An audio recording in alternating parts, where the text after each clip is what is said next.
Hey guys, my name's David.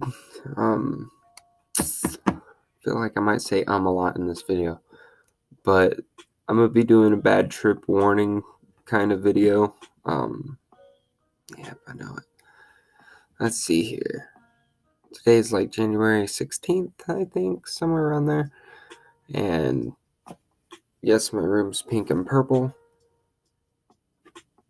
Things I just noted in my brain. I have a lot of beliefs. I have a lot of stereotypes. Just have a lot of thoughts all the time, a lot of everything. Have a weird view on the world, but that might be due to 1 or 2 years worth of drugs and stuff like that. But this one's going to be a mushroom story, more so, and it's probably one of my worst trips. I'm not going to go into a lot of detail. I just want to get a lot of this out of the way. I have a lot of details, but I don't want to bore you. Um, One of my beliefs is everything is mental. In the case of mental disorders, diseases, anybody can become a psychopath, anybody can become a sociopath. It just depends on things you've done and how you can unlock the boxes to make that person have a heart again, if that makes any sense. But let's see. I had been doing a freaking cat. He's gonna mess with me the whole video. Um, fix that. Let's see. I've been doing good for about a week or two. We'll just hop into the story. But wasn't smoking any cigarettes. I wasn't smoking weed. It sounds kind of weird. Wasn't watching porn. I was pretty much a Christian kid. That's pretty much what you can say how I was acting. Like, I had been suppressing my feelings and everything for so long, like, just doing whatever pretty much. Like, I was a kid again, but I'm 20 years old and I shouldn't be acting like a kid. But I had been doing good for a week or two, and then there's this guy that I worked for, and he was a Christian guy also, and I had helped him with a porch or so and did this here and there for him. Really cool dude. Well, I also just got in a car wreck like a few months back. This is like 6 months after I'm going to be telling the story. But I needed money for shoes because I had been walking around town. I had been trying to get in shape because I wanted to do MMA and stuff. And let's see. I'm doing good. I needed money for shoes. I didn't have any money. I didn't have a job. I had just gotten fired. It was like a downward spiral, pretty much.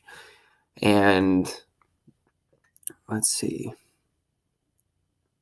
I stopped talking to the guy for like a week or two. And then I hit him up randomly because he owed me like $60, I guess, somewhere around there. And I asked him, I was like, hey, you don't have to give me $60. You could just take me to go get some shoes. That'd be really cool. And it didn't really turn out that way. He came over, gave me like $40. I think that's what he gave me. And then he was like, hey, do you want some shrooms? I was like, or some boomers, whatever old geezer dudes tell you. And I was like, no, man, I've been clean. I don't know if I want to do that. And he was like, no, come here. And he takes me to his truck, and his son's sitting in there, so I'm already getting paranoid and all this. And freaking, he reaches into his truck and just grabs, like, it was almost like an eighth, maybe 4 or 5 grams in there. And he told me, he's like, just take one cap and one stem, and you'll be good. I was like, yeah, but I'm a pretty big dude. I'm 6'3", 165, 170, somewhere around there.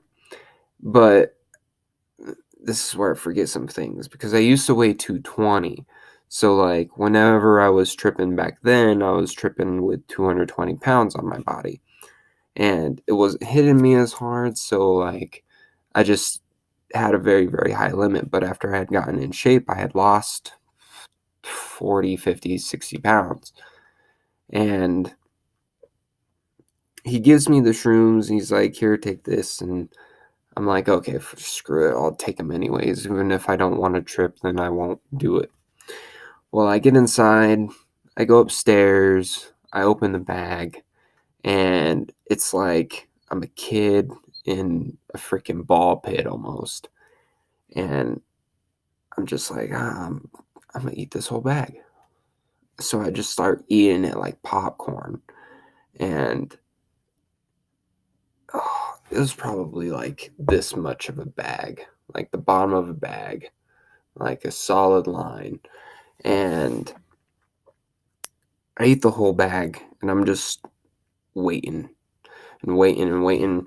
And some people know how shrooms kind of work. It's like our bodies have built up a tolerance over a long period of time, just like humanity pretty much, because mushrooms have been here for a very long time. So our bodies are naturally adapted to fight off the fungus pretty much, or the psilocin or the psilocybin and all that. I might get some of my terms wrong. I'm a little stoned, but um, our body naturally fights it. So we could be tripping 1 second and then we completely stop. We're good. And then we start up again. It's like one of those random kind of trip things. And like 15 minutes pass by or so, and I can feel it hitting me. It didn't take long for it to hit me. And as during that time, I was into meditation and yoga a lot. So I was doing that. And I decided to go on my bed, and my bed only has the box spring and then the actual mattress. And I usually meditate on my bed, but I was going to try something different. I took a pillow off my bed, put it on the floor, elevated my legs, and freaking my first visual was just mushroom fields. And like there's just this pretty much like a marmalade sky above it, and these mushrooms were growing and growing and growing and growing, and it was a really, really good visual. And I was only meditating for like maybe 10-15 minutes, and this is where I forget a lot of my family history and all that. My mom suffers from high blood pressure. My grandma's known for many strokes. My mom has cancer in her throat. My grandpa's had cancer in his throat, and all these different things with the neck. And then I got punched in the neck like when I was 17, and I felt like it pinched a nerve, so I'd get like shocks. And one day it stopped, but I don't know, it still kind of messes with me here and there. I don't know, I can't really mess with it anymore. Or I just freaking bruise my neck from just wanting to play with it all the time. And maybe I shouldn't be fucking with my neck all the time. But I felt like going from 220 to 165, there's a price for athleticism.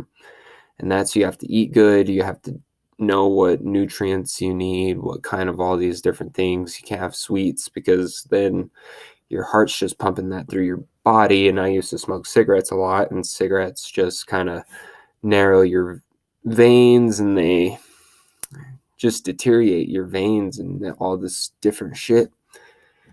And so while I'm meditating for that 15 minutes, it's really easy for my body to relax. It can pass out almost instantaneously. And I like got a burst of energy, and I stood up, and standing up so fast, there's no blood in my legs. It was all in my kind of upper body pretty much. I'm not a freaking doctor, so I can't tell you exactly what happened. But I stood up and I walked not too far. I walk through the hallway and freaking I just go into a panic attack. Rubber band. I went into a panic attack and I went into the room really fast and it's like I don't know. My body started to overheat all while in this like it was like a fit almost. Like I could feel my heart explode and I could feel the gears in my heart or whatever in my body. I could feel the gears just and they just kind of broke. It was like I got a pebble stuck in there and it just stopped everything from working. The whole left side of my nerves and my traps and in my shoulder down to my pinky, down to the back of my head when I would close my eyes and I could see a black hole on one side and then there's light on the other side. It's like I made a hole in my brain and the only thing that I could think about was a mini stroke. And having a mini stroke on mushrooms, pretty much, there could be two possibilities. Either there was something in the mushrooms that my body was allergic to, or it was the blood pressure mixed with overthinking over time. And this is the thing with overthinking. When you have a lot of secrets built up and a lot of bad you have done to family and your friends, it makes you overthink a lot because you have to keep up with your secrets and you have to keep up with the person you've been acting to be with all your masks on. And it was like once my heart exploded, I had to go lay down and then I had to get back up. And my time in the bathroom was not one to be, I guess, not to be messed with or thought about too hard.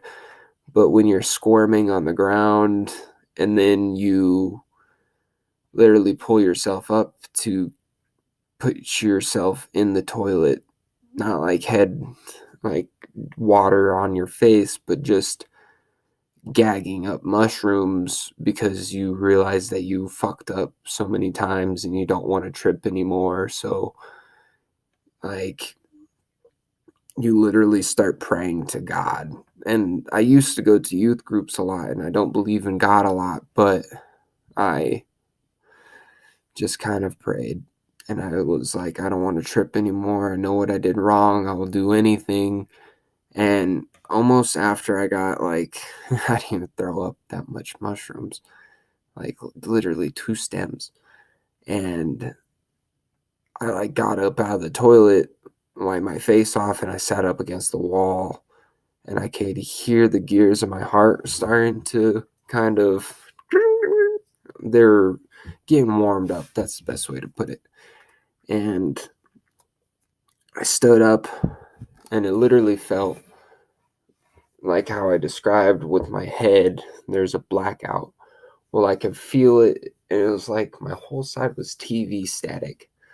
Like it was numb to the touch, but it was still tingling. Like there's still feeling in there. Like my body had turned off, now it's turned back on. And I go lay in bed, and like that's where my thoughts get really weird, and I can't describe a lot of them. I start hearing songs.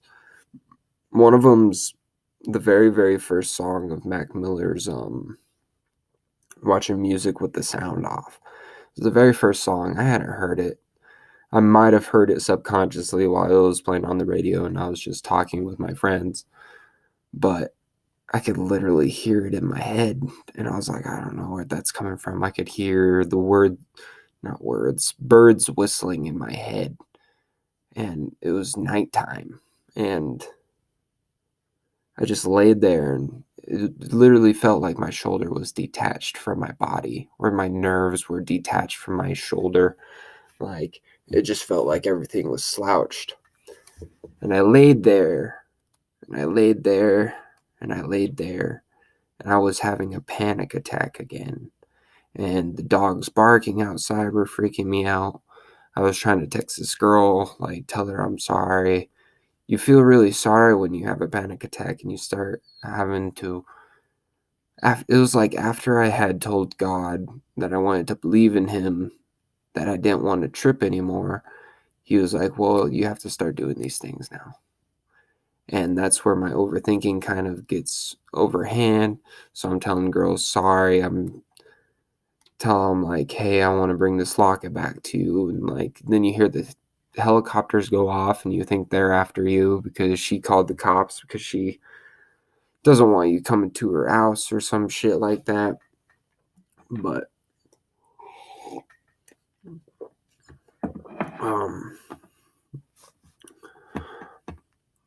yeah, just another panic attack. And I'm laying there and I have to tell my friend's mom sorry for some things I've done. And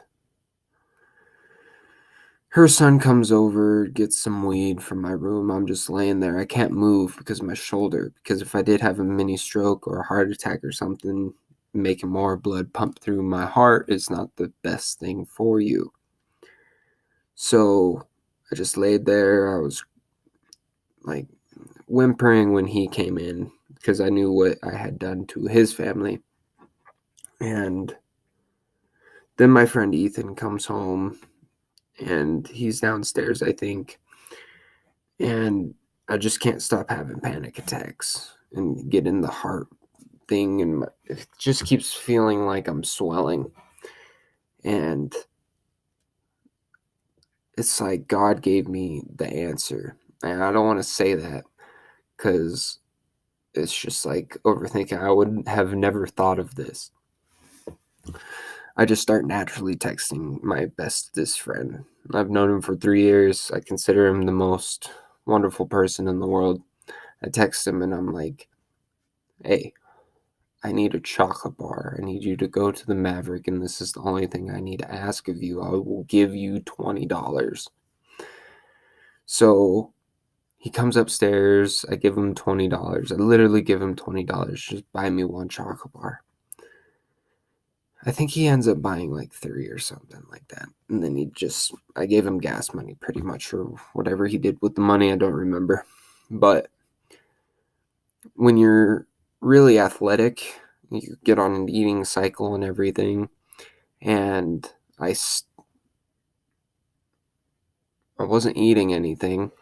Thought I heard something. And,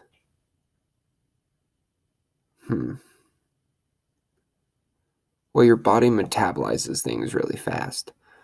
So when I ate the chocolate bar, what it literally did was the caffeine in the chocolate bar.